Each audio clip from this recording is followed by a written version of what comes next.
কারণ আপনাদের দুইজনের লাইসেন্স আছে গাড়ির? আছে।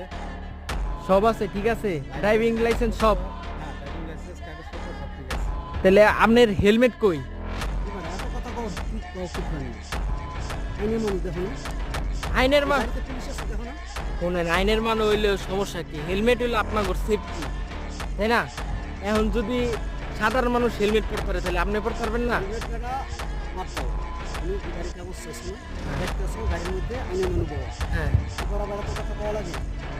এখন ভালো কি জানলে? আপনারে কই সাধারণ মানুষের মনে করেন অ্যাক্সিডেন্ট হইব, আপনি কি অ্যাক্সিডেন্ট হইব না? অ্যাক্সিডেন্ট হইলে কি আপনি মাথায় ব্যথা পাবেন না? আইনের মানুষের বুঝাইতেছো না? আইনের মানুষের বোঝানোর কিছু নাই, আপনার হেলমেট নাই, তার জন্য আপনি এই জায়গায় সাইডে 5 মিনিট খাড়ায়া পরে যান। কি লিগে আমরা স্টুডেন্ট মানুষ, আপনাদের আমি জানবি দেখি কি হরে। না না